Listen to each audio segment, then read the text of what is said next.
While driving me to my wedding, my best friend said, "Your mother paid me to stay away from you."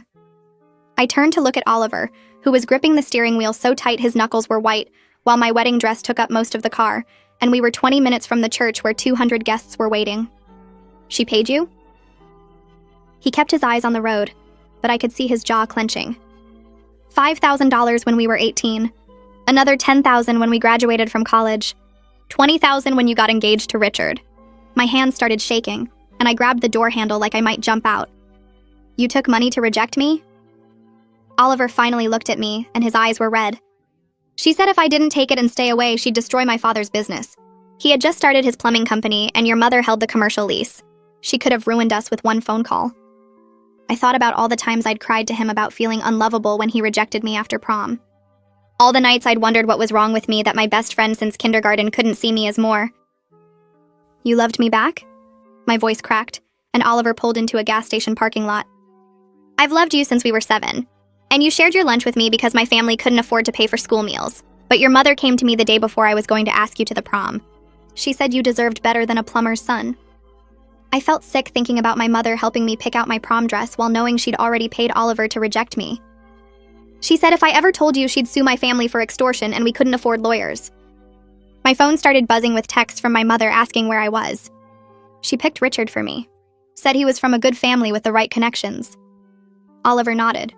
"She brought him to that fundraiser specifically to meet you. Told everyone you were single and looking for someone appropriate. She knew I'd be there working as part of the catering staff. Made sure I had to serve drinks to you and Richard all night while you flirted." I remembered that night. Oliver had seemed so cold and distant. "I thought you didn't care. I thought you were happy for me." He turned off the car engine. "Happy?" I went home and punched a hole in my wall. My dad asked what was wrong, and I couldn't even tell him because your mother had us both trapped. She owned the building his business operated. One word from her, and we'd lose everything. The wedding was supposed to start in 15 minutes. "Why are you telling me now?" Oliver looked at me in my wedding dress that cost more than his family made in 6 months. "Because your mother made a mistake. She got greedy. She came to me last week with a contract. $50,000 to move to another state after your wedding. She wanted me gone permanently, but she put it in writing this time. All of it. The payments, the threats, the plan to separate us." He pulled out a folded document from his pocket. "She was so confident I'd sign it, she admitted everything. How she'd been planning this since we were kids. How did she know we'd end up together if she didn't intervene? How you weren't allowed to marry beneath your social status." I read the contract, and there it was in black and white. My mother's signature. Her terms. She admitted manipulation of my entire romantic life. She even brags in the contract about how she successfully matched you with Richard. Says his family's connection to the governor will help your father's business, and that's worth more than your happiness. My phone rang, and it was Richard. "Where are you?" "Your mother is going crazy. The ceremony is starting." I hung up without answering. "She stole my life. She stole our life." Oliver nodded. "She stole 12 years from us. We could have been married by now. Could have had kids. Instead, you're about to marry someone you don't love because your mother decided I wasn't rich enough." I thought about Richard, who was nice enough but for whom I felt nothing, who my mother had pushed on me relentlessly, who'd proposed in front of both our families at a restaurant my mother had chosen. "Drive." Oliver looked confused. "Where?" "The church is that way." I pulled off my veil and threw it in the back seat. "I don't care where. Just drive." We drove for 3 hours while my phone exploded with calls and texts. My mother, Richard, the wedding planner, the priest. 200 guests were wondering where the bride was. Finally, my mother's text came through. "If you don't come back right now, I'm cutting you off. No inheritance, no trust fund, nothing." I showed Oliver, and he pulled over again. "I can't let you lose everything for me. I'm still just a plumber's son.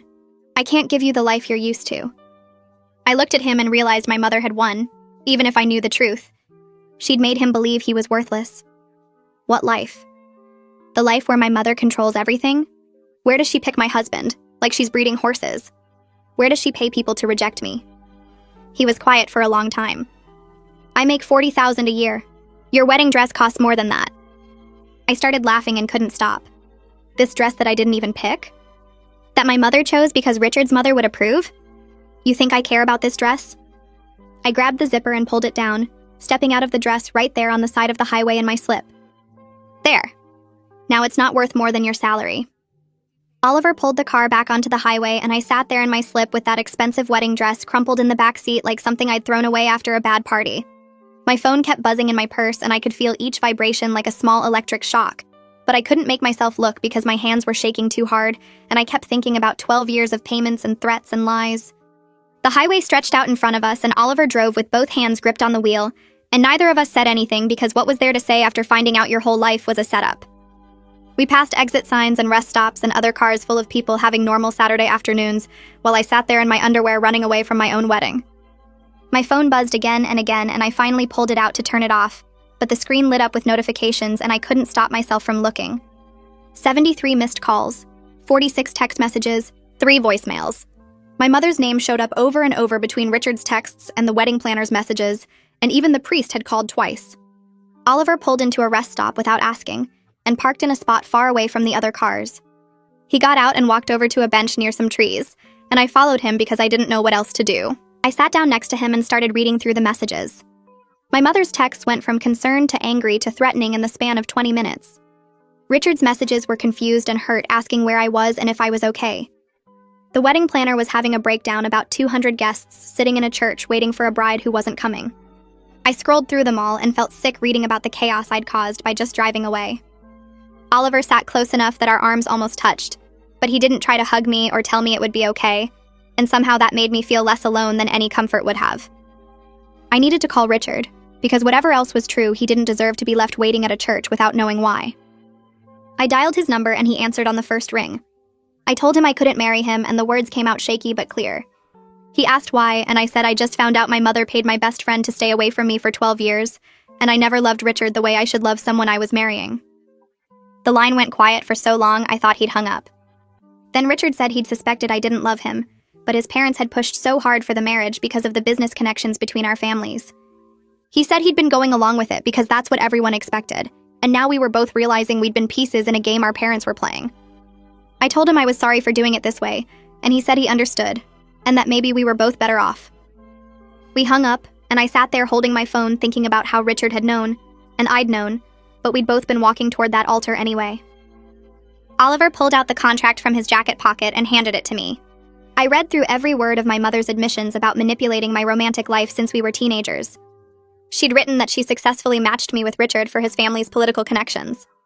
She'd written that she knew early intervention was necessary to prevent me from making mistakes with Oliver. She'd written that paying Oliver $50,000 to leave the state permanently would ensure the investment in this marriage paid dividends. The clinical language made my stomach turn, because she'd written about my life like I was a business deal she was closing. She'd actually used the word investment to describe my marriage. I read the contract 3 times trying to understand how my mother could think this was okay. Oliver watched me read, and I could see he was waiting for my reaction. I asked him where we could go now, and he looked confused, like he hadn't thought past getting me away from the church. I realized I had nowhere to go because every property and connection and resource in my life traced back to my mother's money and control.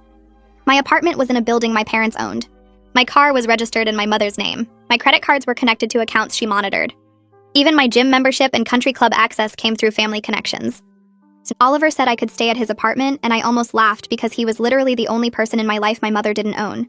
It was funny in a horrible way that she'd spent 12 years trying to buy him off, and now he was the only safe place I had. We got back in the car and drove for another 30 minutes until Oliver pulled up in front of an old building with a hardware store on the ground floor. He said his apartment was upstairs, and we climbed a narrow staircase that smelled like paint and sawdust. The apartment was smaller than my walk-in closet at my mother's house.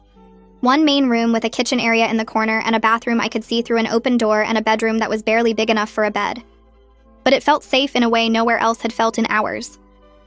Oliver gave me an old college sweatshirt and sweatpants from his dresser, and I changed in the bathroom. The clothes were too big and hung off me, but they were soft and comfortable, and for the first time all day, I could breathe normally. My phone started ringing, and I knew without looking it was my mother. I answered because she wouldn't stop calling until I did. She started yelling before I could say anything about how I needed to come back right now and fix this mess I'd created. I told her I knew about the payments to Oliver and the contract. The line went silent.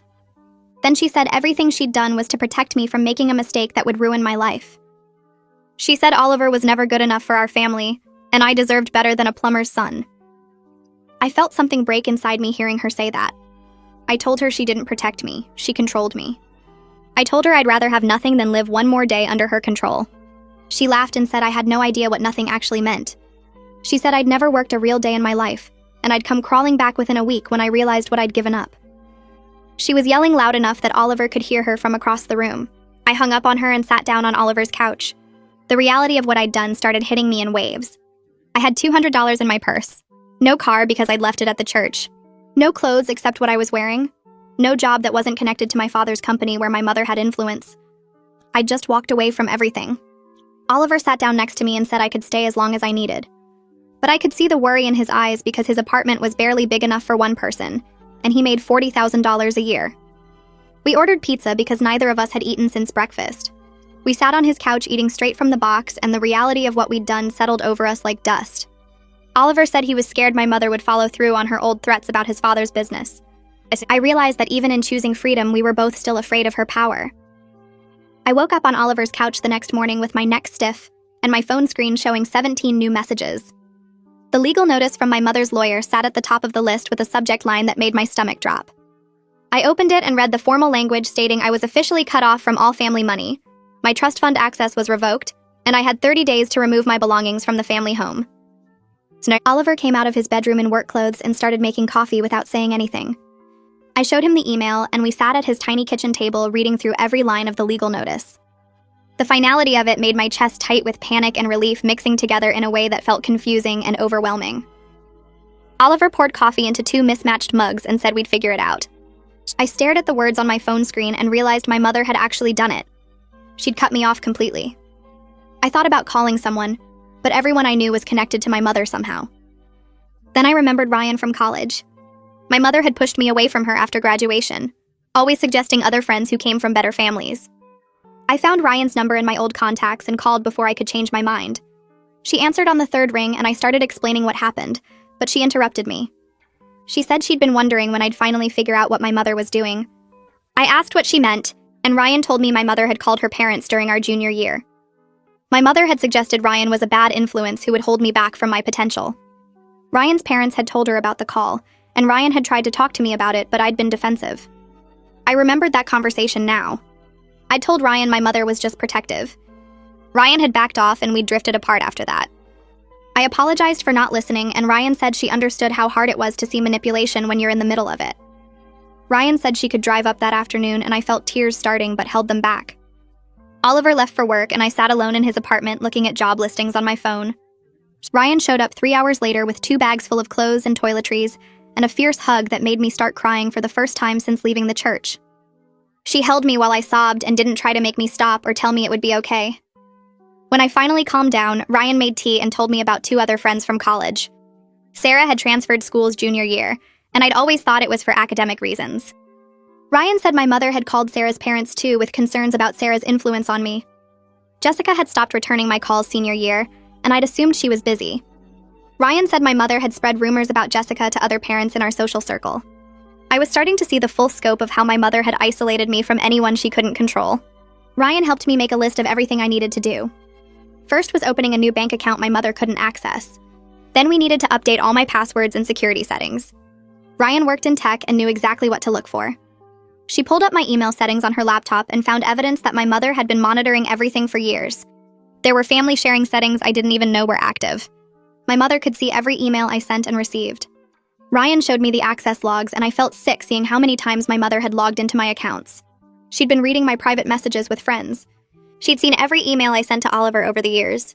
Ryan locked down everything and created new passwords my mother couldn't guess. I started applying for jobs online, but my resume looked pathetic on the screen.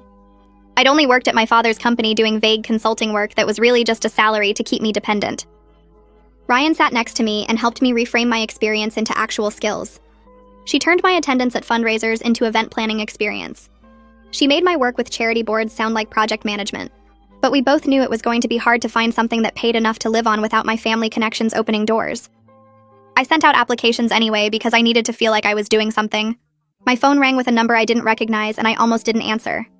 It was Will, Richard's best friend. He asked if we could meet for coffee, and I felt nervous but curious enough to agree. Ryan drove me to the coffee shop and waited in the car. Will was already there at a corner table looking uncomfortable. Nev. He said Richard was handling the canceled wedding better than expected. Richard's parents were furious, but Richard himself seemed almost relieved. Will said Richard had been having doubts too, but didn't know how to escape the pressure. I asked what he meant, and Will leaned forward with his voice dropping low. My mother and Richard's mother had been planning our marriage since we met at that fundraiser. They'd had detailed discussions about combining family businesses and political influence. Richard had overheard his parents talking about it months ago.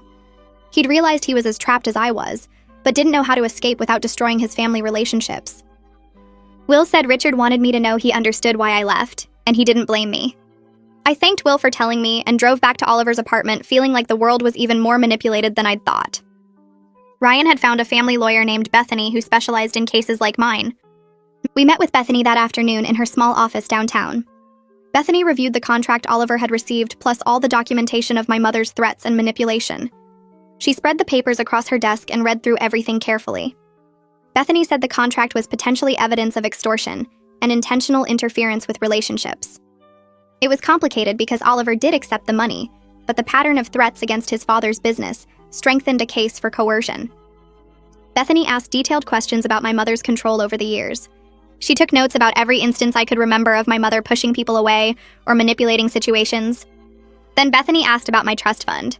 She wanted to see the original trust documents to determine if my mother was overstepping her authority as trustee. I realized I didn't even know the details of my own trust fund. I'd always just accepted what my mother told me about it. Bethany said that was common in cases of financial control. She explained that my mother cutting me off might actually be illegal depending on how the trust was structured. I needed to get copies of the original documents from my grandmother's lawyer. Bethany gave me a list of information to gather and said we'd meet again once I had everything. The consultation cost $200, and I paid with the last of the cash in my purse. Oliver came home from work that evening exhausted and covered in grime from crawling under a house to fix pipes. He went straight to the shower and I could hear the water running for a long time. I felt guilty that he was working this hard while I sat unemployed in his apartment. But I also felt admiration for how he never complained about the physical labor or the long hours. When Oliver came out in clean clothes, we made dinner together in his tiny kitchen. It was the first normal moment we'd had since everything happened. Just cooking pasta and talking about his day like regular people instead of people in crisis. Oliver told me about the broken pipe he'd fixed, and the elderly woman who'd tried to pay him in homemade cookies. I told him about meeting with Bethany and what she'd said about the trust fund. We ate at his small table, and I realized this simple dinner felt more real than any of the elaborate meals at my mother's house. Oliver reached across the table and took my hand. He said we'd figure everything out one step at a time. I believed him because I had to believe in something. The next morning, my phone rang while I was still on Oliver's couch wrapped in his spare blanket. My father's name showed on the screen, and I stared at it for 3 rings before answering. His voice came through tired and worn down in a way I'd never heard before. He said my mother was making calls to everyone she knew and burning bridges left and right. She'd already contacted the building owner where Oliver's father ran his plumbing business to discuss supposed lease violations that didn't exist. My father said he was trying to calm her down, but she wouldn't listen to him either, and was acting like a woman possessed. I asked him why he let her control my entire life like this, and the line went quiet for so long I thought he'd hung up. Then he admitted he took the path of least resistance for years, because it was easier than standing up to her, and that was wrong. He said he was sorry, but the word felt hollow after 25 years of letting her manipulate everything. I thanked him for calling and hung up before he could say anything else that might make me feel worse. 2 hours later, my phone rang again, and this time it was Isabella from HR at my father's company. She used that careful professional voice people use when delivering bad news and told me my position had been eliminated due to restructuring. We both knew what that meant without saying it out loud. My mother had forced them to fire me. Isabella sounded genuinely sorry about it and said quietly that she'd seen my mother push out other employees over the years who didn't fall in line with what she wanted. She offered to serve as a reference for other jobs if I needed one who wasn't connected to my family. I wrote down her personal cell number and thanked her for being honest about what was really happening. Ryan helped me update my resume that afternoon, and we worked on reframing my vague consulting role into actual marketable skills. She made it sound better than it was, but we both knew I was reaching. I applied to 6 marketing firms and got 1 call back within 2 days. The interview was scheduled for Thursday morning, and I borrowed Ryan's navy blazer and gray pants because all my professional clothes were still at my mother's house. Ryan drilled me with practice questions about campaign management and client relations and social media strategy. I tried to sound confident, but my answers felt thin and unconvincing, even to me. The interview took place in a glass office building downtown, and the woman across the desk was maybe 30 with sharp eyes that seemed to see right through me. She asked about my experience managing client accounts, and I described projects I'd supposedly led at my father's company. But when she pressed for specifics about metrics and outcomes and team structures, I stumbled. She asked what software platforms I used, and I named ones I'd heard of but never actually touched. The interview lasted 20 minutes instead of the scheduled hour, and she thanked me for coming in with a tone that meant "don't call us." I walked back to Oliver's apartment in Ryan's borrowed clothes, feeling like a fraud who'd just proven she had no real skills or value. Oliver found me an hour later sitting on his bathroom floor crying with my back against the tub. He didn't ask what happened right away, just sat down next to me on the cold tile. I told him I was useless because I'd never actually earned anything in my life and didn't know how to do real work. Everything on my resume was inflated or made up, and the interviewer saw through it immediately. Oliver was quiet for a minute and then said that learning to stand on your own was hard, but that didn't make me useless. He said he watched me walk away from everything I knew, and that took more courage than most people ever showed in their entire lives. I wanted to believe him, but the failed interview felt like proof that my mother was right about me being unable to survive without her money. Ryan came over that evening with her laptop and pulled up a certification program in digital marketing that I could do online. The course cost $800 and would take 3 months to complete, but it would give me actual credentials instead of fake experience. I said I couldn't afford it right now, and Ryan said she'd front me the money as a loan. I tried to refuse because Oliver was already letting me live in his apartment without paying rent, but Ryan insisted.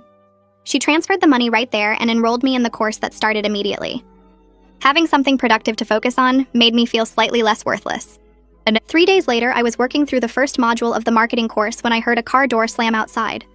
I looked out Oliver's window and saw my mother getting out of her black Mercedes. She stood on the sidewalk staring up at the building like she couldn't believe I actually lived here above a hardware store. Oliver came to stand next to me and asked if I wanted him to go down and tell her to leave. I shook my head because I knew I had to face her eventually, and putting it off would only make it harder. I went downstairs in Oliver's oversized sweatshirt and old jeans with my hair pulled back in a messy ponytail. My mother looked at me like I was homeless standing there on the cracked sidewalk with no makeup and unwashed hair. She said I looked terrible and asked how long I planned to keep up this ridiculous act.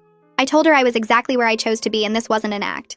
She said I was throwing away my entire future for a man who made less than our gardener. She asked if I really understood that love didn't pay bills or maintain social standing or give me the life I deserved. I said the life she wanted for me wasn't one I could live anymore. My mother's expression shifted and she tried a different approach with her voice going softer. She said she would restore my trust fund and forget this whole thing happened if I came home right now. We could tell everyone the wedding was postponed due to cold feet, and Richard's family was willing to wait a few months. She made it sound so reasonable, like she was offering me a simple solution to a temporary problem. I asked her if she even heard herself talking, and if she understood that I was a person, and not a chess piece she could move around a board. She looked genuinely confused, like she couldn't understand why I was upset about her helping me have a successful life. I pulled out my phone and showed her a photo of the contract Oliver had kept. I told her I knew about all 12 years of payments and threats and manipulation. Her face went cold and still as she realized Oliver had evidence of everything she'd done. She said I was being dramatic, and that she did what any good mother would do to protect her daughter from making a life-destroying mistake. She said someday when I was older I would understand she was right about everything. I told her I would never forgive her for stealing 12 years of my life. She said I was selfish and ungrateful, and I would regret this when I was struggling to pay rent in Oliver's tiny apartment. Then she got back in her Mercedes and drove away without looking back. I made it upstairs to Oliver's apartment before my chest started tightening. My breath came in short gasps that wouldn't slow down no matter how hard I tried. The room started spinning and I couldn't get enough air into my lungs. Oliver grabbed my shoulders and pulled me down to sit on the floor. He held me while I hyperventilated and cried because the reality of what I'd lost and what I was facing crashed over me all at once. He didn't try to fix it or tell me everything would be okay. He just stayed with me on the floor until I could breathe normally again. His hand rubbed circles on my back, and somehow that simple action was exactly what I needed. I spent the next 2 days watching Oliver leave for work at 6 in the morning and come home at 7 at night, and each time he walked through the door, I felt the weight of what my choice was costing him. He never complained about working overtime to cover the legal consultation fee we'd already paid, but I saw how his shoulders slumped when he thought I wasn't looking. My phone stayed mostly silent after I blocked my mother's number, though texts from Richard's mother and various family friends kept trickling through asking if I was okay and suggesting I needed professional help. Ryan came over with takeout on the third evening and found me sitting on Oliver's couch staring at my laptop screen where I'd been pretending to work on the marketing certification for 3 hours without actually absorbing anything. She set down the food and pulled out her phone to show me a number. Bethany wanted to talk about the trust fund, and my stomach dropped because I knew what that conversation would mean. I called from Oliver's tiny kitchen while he and Ryan ate in the living room, and Bethany's voice was all business as she explained what she'd found in the trust documents my grandmother had created 20 years ago. The trust specified that the funds became mine at age 25, with very limited exceptions for restriction, and my mother's position as trustee didn't give her the right to cut off access because I made a life choice she disagreed with. Bethany laid out the legal framework in language I barely understood, but the core message was clear enough. My grandmother had protected me from exactly this situation, and my mother was breaking the rules. Bethany said we could file a lawsuit to force restoration of access, and the case was strong enough that we'd probably win. I thanked her and hung up, then stood in the kitchen feeling like I was standing at the edge of a cliff trying to decide whether to jump. Oliver appeared in the doorway and asked what Bethany had said, and I told him everything while he leaned against the counter with his arms crossed. He didn't offer advice or push me either direction, just listened while I talked through all the reasons this felt impossible. Suing my own mother meant crossing a line I could never uncross, burning a bridge that was already damaged beyond recognition, and making our family war a matter of public record. But Bethany's words kept echoing in my head about how my grandmother had intended that money for me, and my mother was stealing it by abusing her trustee position. Ryan came into the kitchen and said she'd been listening from the living room, and she pointed out that my mother had already crossed every possible line by manipulating my entire romantic life for 12 years. Oliver finally spoke and said it was my choice completely, but that maybe it was time to stop protecting my mother from consequences when she'd never protected me from anything except the life I actually wanted. I made the decision standing in that cramped kitchen with cheap linoleum under my feet and the smell of Chinese takeout in the air, and I told them yes. We filed the lawsuit the next morning at Bethany's office, and I signed papers that made my stomach hurt while she explained the process and timeline. My mother would be served with the complaint within 48 hours, and then we'd wait for her response while the court system ground forward at its typical pace. I felt sick leaving the courthouse, and Oliver held my hand in the parking lot while I tried to convince myself I'd done the right thing.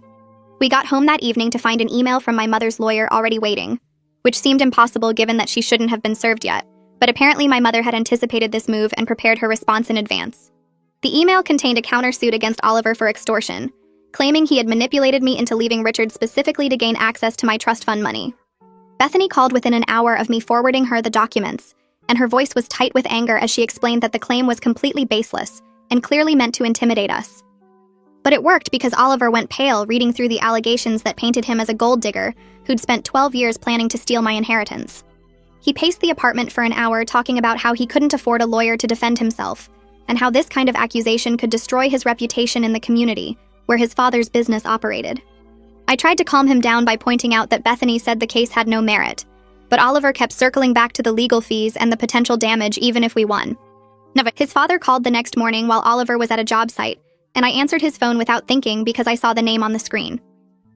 Oliver's dad asked for his son in a voice that sounded strained, and I told him Oliver would call back during his lunch break. He said to tell Oliver that my mother's lawyer had contacted the building owner about code violations at the plumbing business, and that an inspector was coming next week to do a full review that would probably result in expensive fines even if everything was up to standard.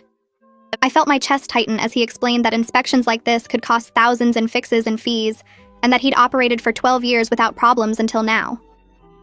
Oliver came home that afternoon and I had to tell him about the call, and he listened with his jaw clenched before walking to the bedroom and punching the wall hard enough to leave a dent.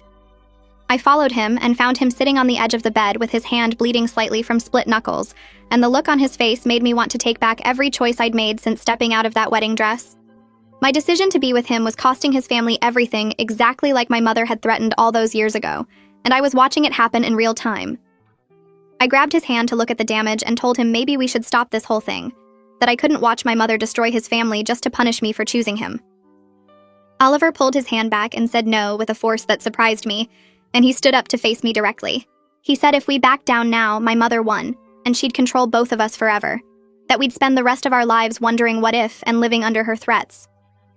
I knew he was right, but I hated that his father's business was collateral damage in my mother's war against my independence, and I told him so while trying not to cry.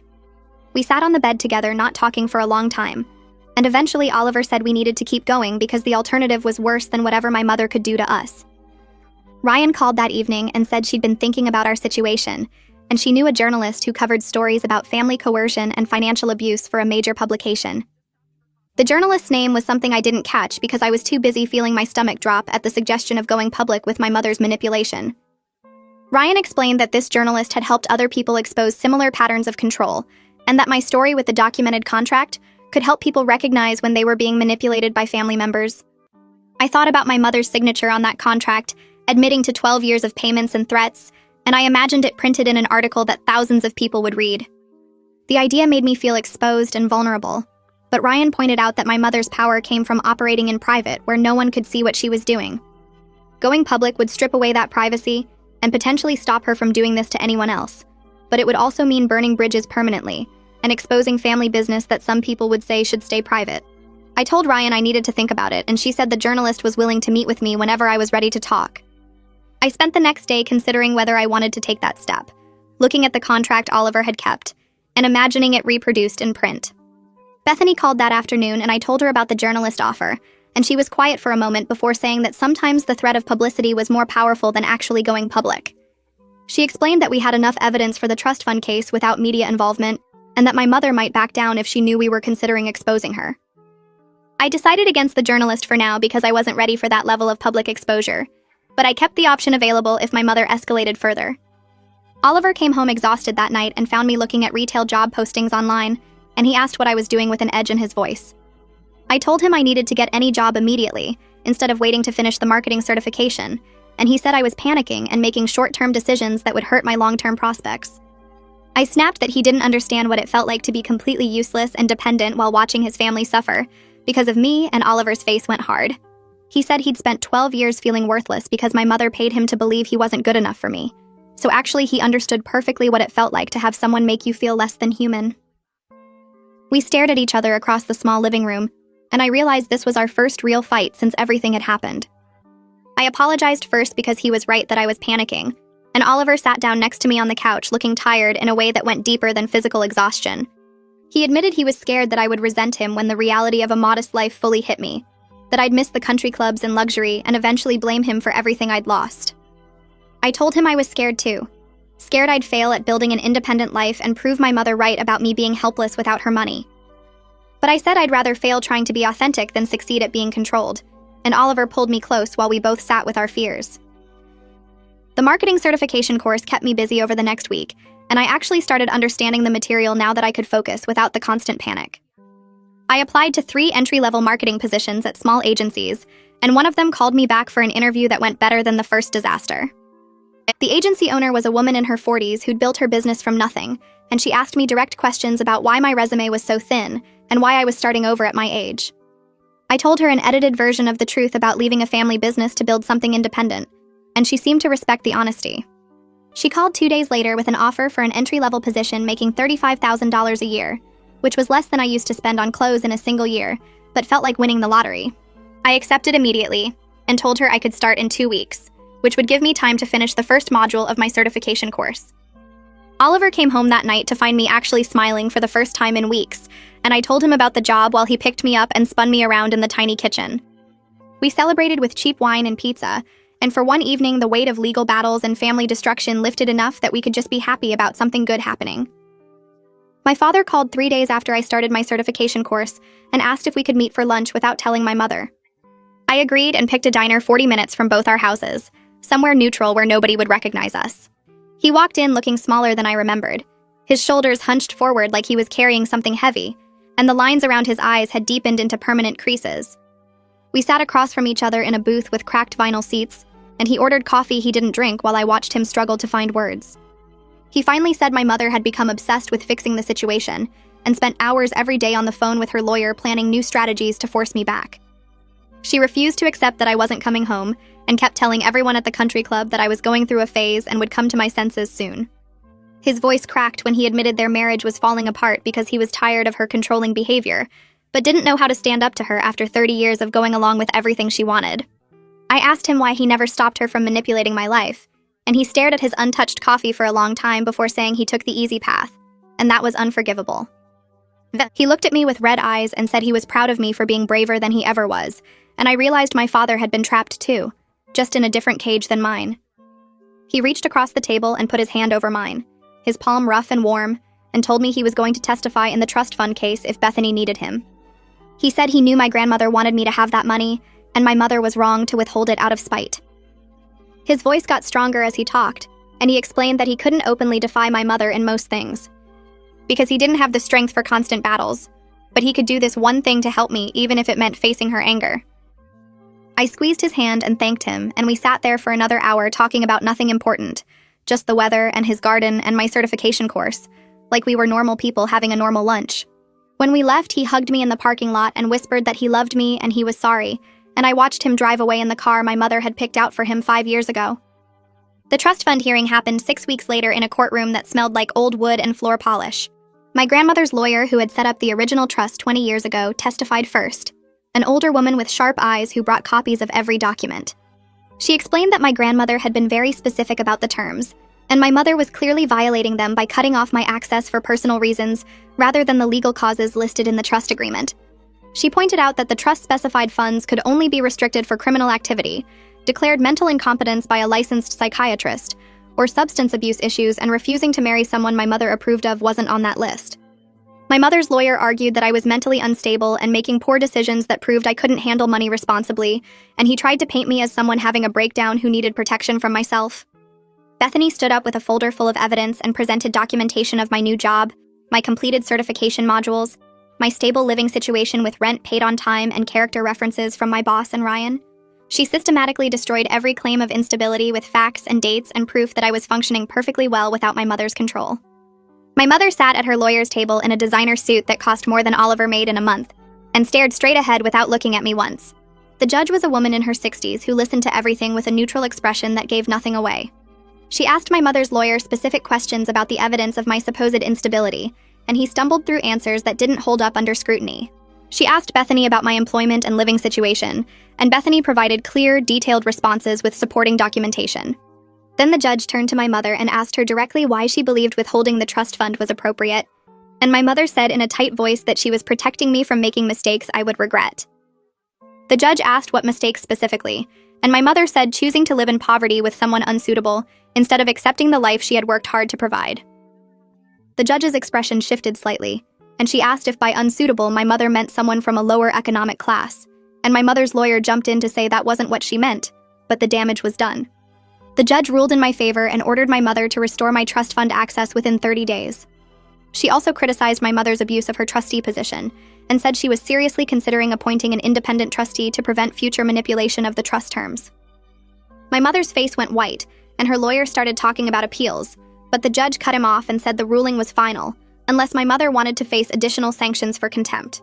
I should have felt triumphant, but instead I just felt hollow because I had just legally battled my own mother in court and won, which meant whatever relationship we had left was probably destroyed forever. Bethany gathered her papers and squeezed my shoulder and told me we had done the right thing, but right didn't make it hurt less. 2 weeks after the trust fund hearing, my mother's countersuit against Oliver got dismissed in a separate proceeding. The judge reviewed all the evidence and noted that my mother had no proof of extortion, and that her own contract proved she was the one making threats and payments over 12 years. He said the case was frivolous and bordered on harassment, and he warned my mother's lawyer that filing baseless suits to intimidate people could result in sanctions against him personally. Oliver sat next to me in the courtroom, and I felt his whole body relax when the judge announced the dismissal, like he'd been holding his breath for weeks. But after we left the courthouse, he showed me the bill from his lawyer, and it was $3,000 he didn't have, money he'd put on a credit card that would take him months to pay off. I promised to pay him back once I had trust fund access, but he shook his head and said we were in this together, and money didn't matter compared to being free of my mother's threats. I started my new job on a Monday morning in September, and it was humbling in ways I hadn't expected. The office was small with 10 people total, and I was clearly the lowest person in the hierarchy, the one everyone else could assign tasks to without question. I spent my first week getting coffee for meetings, making copies, organizing files, and doing basic data entry while people younger than me gave me assignments and checked my work. The other junior account coordinator was 23 and had been there for a year, and she showed me the systems with patient explanations like I was a child learning something simple. I had to ask questions about things everyone else knew and admit I didn't understand processes that were apparently obvious to normal people who had worked real jobs before. But I showed up early and stayed late and did every task as well as I could, and by the end of the second week, my boss pulled me aside and said I was a quick learner, and she was impressed with my work ethic. For the first time in my life, I was earning something based on my own actual work, rather than my family name or my mother's connections, and that felt worth more than the salary. Oliver's father called me directly 3 weeks after my mother's lawsuit got dismissed, and his voice was warm in a way I hadn't heard before. He said the building inspection had happened, and they'd survived with only minor fines for some outdated electrical outlets that needed updating. The building owner had admitted to him privately that my mother had pressured him hard to find major violations that would shut down the business, but he couldn't manufacture problems that didn't exist without risking his own license. Oliver's father thanked me for standing up to my mother because he'd spent 12 years afraid of her threats, walking on eggshells and taking her payments to Oliver because he didn't know how else to protect his family. He said now that she'd lost her power over us, she'd lost her power over him too, and he felt like he could finally breathe normally.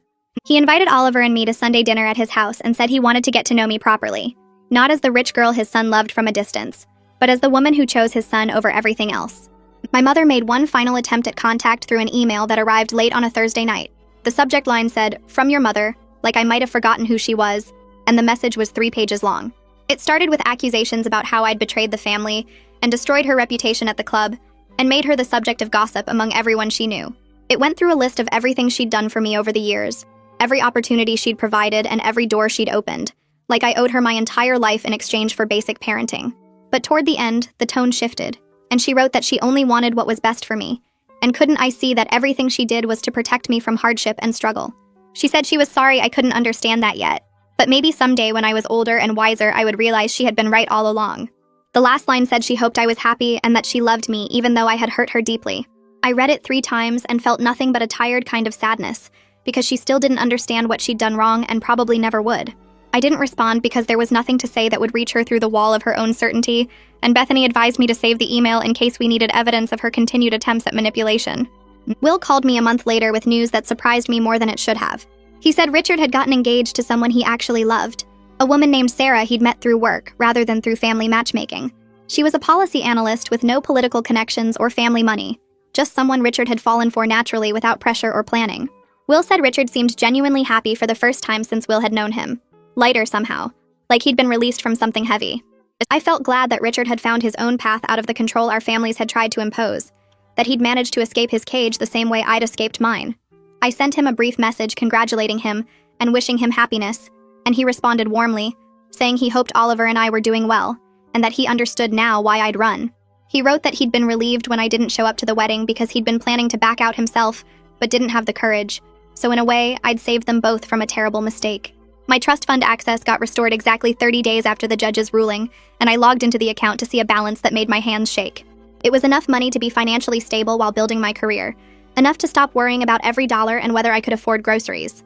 But I was careful not to fall back into the spending habits my mother had encouraged, the mindless buying of expensive things I didn't need just because I could. I paid Oliver back for his legal fees immediately and offered to start paying rent for his apartment, but we sat down and talked about money for the first time like adults planning a future together. We decided to save most of the money for eventually getting a bigger place together, somewhere that belonged to both of us, rather than just him letting me stay in his space. Oliver said he wanted to contribute equally to our life, even though my trust fund meant I had more money, and I loved him more for caring about that kind of fairness, when plenty of people would have just taken the easy path. Trust fund money didn't change the fact that I'd spent years believing I was worthless because my mother paid the one person I loved to reject me, and no amount of financial security could erase that damage overnight. Oliver and I talked about using some of the money to take his dad out for a nice dinner to thank him for standing up to my mother's threats all those years, and we ended up at a steakhouse where Oliver's dad kept saying the prices were too high, but I could see how proud he was that his son had found happiness despite everything my mother tried to do. 6 months after the trust fund ruling, my boss called me into her office and told me they were promoting me to senior account manager with a salary of $62,000. And I sat there trying not to cry because I'd earned this through my own work, rather than having it handed to me through family connections. The promotion meant managing 3 junior account managers and handling our biggest clients, and I spent my first week in the new role, terrified I'd mess up and prove I only got there through luck. Oliver's dad called him that same week with news that the plumbing business was doing well enough to expand, and he wanted to bring Oliver on as a partner with equity and a path to eventually taking over the company. We celebrated both promotions with cheap champagne in our apartment, and Oliver kept saying he couldn't believe we were both building real careers based on our own efforts, rather than what our families handed us or took away. Ryan called me 3 months later to say she was getting married to someone she'd been dating for 2 years, and she asked if I'd be her maid of honor because I was the first person she thought of when she imagined her wedding day. I stood next to Ryan at her wedding in a dress I'd picked out myself, watching her marry someone she genuinely loved, and I kept thinking about how different my life would be if I'd married Richard like my mother planned. I'd probably be pregnant with a baby conceived for social appearances rather than love, living in a house Richard's mother helped us choose, attending political fundraisers I didn't care about and wondering why I felt so empty despite having everything money could buy. My father met me for lunch the week after Ryan's wedding and told me something that surprised me more than I expected. He said my mother had started going to therapy because their marriage counselor insisted on it as a condition for continuing couples counseling, and that she was beginning to recognize how her need for control had damaged her relationships with everyone around her. I didn't know if she'd ever truly change, or if we'd ever repair our relationship to anything resembling normal. But I told my father I was open to the possibility someday, if she could genuinely acknowledge what she did wrong without making excuses, or blaming me for being ungrateful. 2 years after I stepped out of that wedding dress on the highway, I sat in the living room of our small house that we'd just bought with our combined savings and a modest mortgage. Oliver was in the kitchen making dinner while I finished a work presentation on my laptop, and this simple Tuesday evening was everything I didn't know I needed when I was planning a wedding to someone I didn't love. I chose freedom over comfort, authentic love over social status, and a modest life I built myself over a gilded cage someone else constructed for their own purposes. I'd never been happier or more proud of who I'd become than I was sitting there in sweatpants with my husband cooking pasta in our tiny kitchen while I worked on a presentation I'd created entirely on my own merit.